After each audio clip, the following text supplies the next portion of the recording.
My name's Dan Machen. I do the Lone Acre, and it's a 1 acre farm in Riverhead on Long Island. I do organically, and my little tagline is one dude, 1 acre, 100 varieties. One of the tenets of organic farming is variety, and so I just pretty much every row there are 2 or 3 varieties. People in New York know what they want. You see more of it, of people wanting organic. You see it's almost ubiquitous now. So I think the demand is there. With recession times where people are looking a little bit more at what they're spending, it's a little tougher because organic, there is a little bit of an organic premium. Labor is a little more expensive with organic because you're not treating fields with like broad spectrum pesticides and fertilizers. Just in the 2, so 5, 875. I'd say don't get caught up in the hullabaloo. It's not exactly a label. Just try to think intentionally.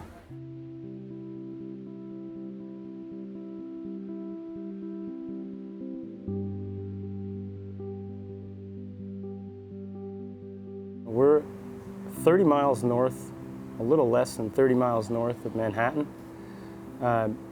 In Westchester County and in this area in general, agriculture has been pressed to its limits. There are very few farms. So the purpose of this place from the beginning was to defibrillate this whole thing. You know, we need to really resurge this whole thing in this area.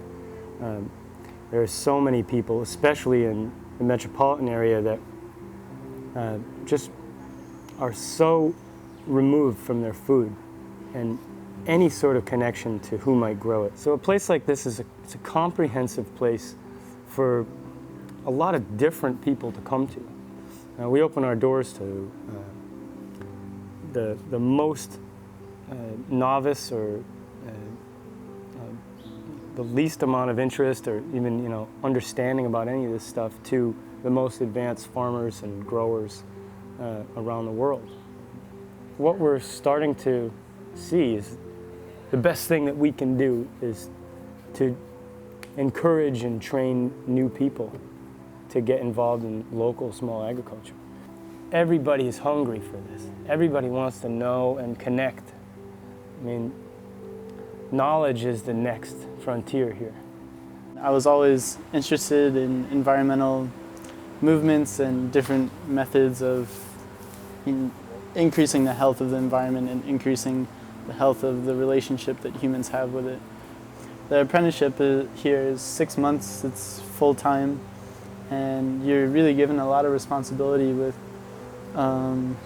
knowing your crops and knowing the cycles of things in the greenhouse and being really competent in making decisions and having a lot of weight and importance to what you decide is best for this farm. For me, it was just a way to, do something that I've always enjoyed doing. I mean, I've always liked to garden. I've always liked to be outside in nature, and the grounds here are just, superb. They're really beautiful. And I think that I've just learned an incredible amount, from being a regular volunteer here about what goes into soil composition, how we can manage the soil in a more sustainable way. And, I think the place is a very powerful example that, even the very finest food, the most elegant dining, has a true link to the fields, and it also can be produced organically and sustainably. So, no reason that, any restaurant can't do that, no reason that a lot of other people can't do that in their own homes.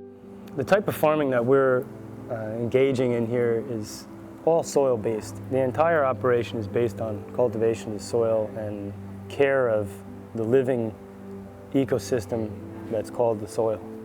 Everybody's focused on fertilization and all that stuff. We're here just to feed the soil.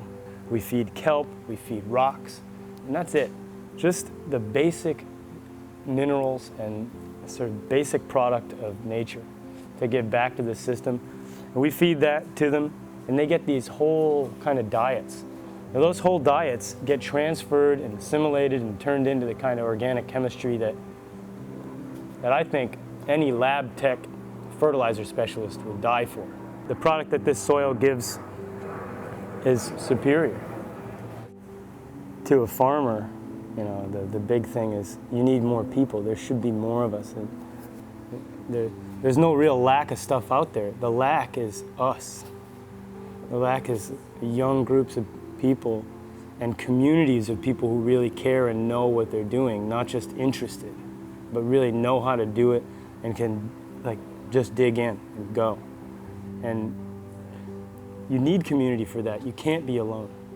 I mean, none of this stuff is self-sufficient and all that. You know, we talk about sustainability and self-sufficiency, but we can't do this alone. We do this when we group together and we work as a community and we share each other's needs and we make that whole system work.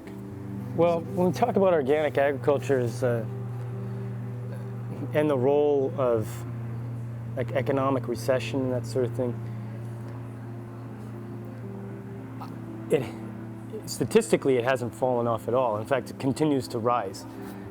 People are very aware of their health, and they're aware of how food relates to health. The more people that pay attention to everything they eat, the better we'll all be in the end, because we'll all participate a little more. That doesn't mean that everybody needs to be farmers, but that means the person who didn't care now does, and the person that cared a fair amount before but didn't do anything now does something. And the person that does something now does it better. I think that, you know, more and more people are coming to realize that, you know, the current way of cultivating crops, you know, through, you know, very intensive pesticide application and the use of chemical fertilizers, you know, is just having disastrous ecological effects, and, you know, it really just isn't working anymore. I mean, we're applying more and more pesticides, you know, in many cases billions of tons of them per year, and we're not really getting rid of the pests. We're not really solving the problems, and in many cases the pests are becoming resistant and are becoming even more troublesome than they were in, you know, 1950 when we first introduced these pesticides. I think that organic agriculture will definitely be the future of food production. We should look back at history and see how short-sighted all these solutions were with fertilizing and with our transportation and processing system, and really change them to a more permanent and long-term solution, which I think agriculture is, organic agriculture is, because I mean it had been feeding the world from, you know, the Neolithic revolution up until like somewhere in the late 1800s and 1900s. So I mean, that's when things started to go downhill. It's not really too hard at this point to look back and put the pieces together at what went wrong, and I think it's going to be hard to go back and correct all that we've really destroyed, and, you know, remineralize a lot of what we've taken from, a lot of the land that we've taken from, and really start acting as stewards instead of as kind of very myopic consumers.